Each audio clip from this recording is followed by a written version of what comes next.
क्या सच में मछली या मुर्गा खाने से भगवान शिव नाराज हो जाते हैं? क्या शिव ऐसे लोगों को दंड देते हैं या यह केवल लोक कथा है? इस वीडियो में हम गरुड़ पुराण, कर्म सिद्धांत और शिव पुराण के आधार पर यह जानेंगे कि मांसाहार पाप है या नहीं, भगवान शिव दंड देते हैं या कर्म फल मिलता है, शिव भक्त को कैसा जीवन जीना चाहिए, सावन और सोमवार का क्या महत्व है, भगवान शिव आशुतोष है, वे भाव के भूखे हैं, भोजन के नहीं। यह वीडियो आपको डराने के लिए नहीं बल्कि सत्य समझाने के लिए बनाया गया है। ग्रंथों और मान्यताओं पर आधारित है। किसी व्यक्ति, समाज या भोजन की निंदा करना उद्देश्य नहीं है। वीडियो को अंत तक जरूर देखें क्योंकि अंत में है शिव भक्तों के लिए सबसे महत्वपूर्ण संदेश। यह वीडियो धार्मिक। अगर वीडियो पसंद आए तो लाइक करें, चैनल को सब्सक्राइब करें, कमेंट में हर हर महादेव जरूर लिखें। हिंदू धर्म में भोजन को केवल पेट भरने का साधन नहीं माना गया बल्कि उसे मन, बुद्धि और आत्मा से जोड़ा गया है। इसलिए यह प्रश्न अक्सर उठता है कि जो लोग मछली, मुर्गा या मांस खाते हैं, क्या उन्हें भगवान शिव कोई दंड देते हैं? क्या यह पाप है? और यदि है तो उसका फल क्या मिलता है? इस विषय को समझने के लिए हमें भगवान शिव के स्वरूप, कर्म सिद्धांत और शास्त्रों की बातों को गहराई से समझना होगा। भगवान शिव का वास्तविक स्वरूप। भगवान शिव को महादेव, आशुतोष, भोलेनाथ और करुणामय कहा गया है। वे न तो क्रोधी है, नहीं तुरंत दंड देने वाले। शिव भाव के भूखे हैं, भोजन के नहीं, वे भक्ति देखते हैं, थाली नहीं। वे पश्चाताप और सुधार से प्रसन्न हो जाते हैं। शास्त्रों में कहीं भी यह नहीं लिखा कि मछली मुर्गा खाने वाला शिव के कोप का भागी होता है।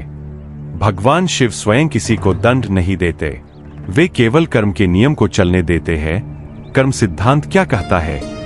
हिंदू धर्म का मूल नियम है, जैसा कर्म वैसा फल। यह फल इसी जन्म में या अगले जन्म में या मृत्यु के बाद मिल सकता है। यदि कोई व्यक्ति हिंसा करके भोजन करता है, बिना आवश्यकता जीवों की हत्या करवाता है, स्वाद के लिए प्राणियों का वध करता है, तो वह तामसिक कर्म कहलाता है। इसका फल भगवान शिव नहीं देते बल्कि प्रकृति और यमराज देते हैं। गरुड़ पुराण में क्या कहा गया है? गरुड़ पुराण में स्पष्ट बताया गया है कि जो व्यक्ति अनावश्यक हिंसा करता है, जो भोजन के लिए जीवों की हत्या करवाता है, जो दया और करुणा से रहित होता है, उसे मृत्यु के बाद यमलोक में कर्मों का हिसाब देना पड़ता है। संभावित फल: मानसिक अशांति, रोग और भय, स्वप्न, अगले जन्म में कष्ट। लेकिन कहीं भी यह नहीं लिखा कि भगवान शिव स्वयं दंड देते हैं। शिव भक्त और सात्विक जीवन।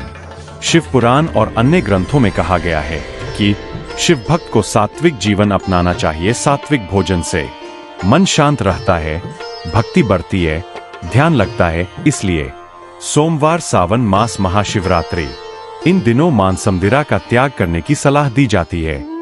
यदि कोई नहीं त्यागता तो पुण्य कम होता है, दंड नहीं। मछली मुर्गा खाने वाले क्या पापी है? यह बहुत महत्वपूर्ण प्रश्न है। नहीं, हर मांस खाने वाला पापी नहीं होता। धर्म कहता है यदि कोई व्यक्ति भूख, बीमारी, मजबूरी में खाता है, यदि किसी क्षेत्र में शाकाहार संभव नहीं, यदि व्यक्ति अज्ञान में है, तो भगवान दोष नहीं लगाते। पाप तब बनता है जब स्वाद के लिए हिंसा हो, नशे के साथ मांसाहार हो, अहंकार और क्रूरता जुड़ी हो।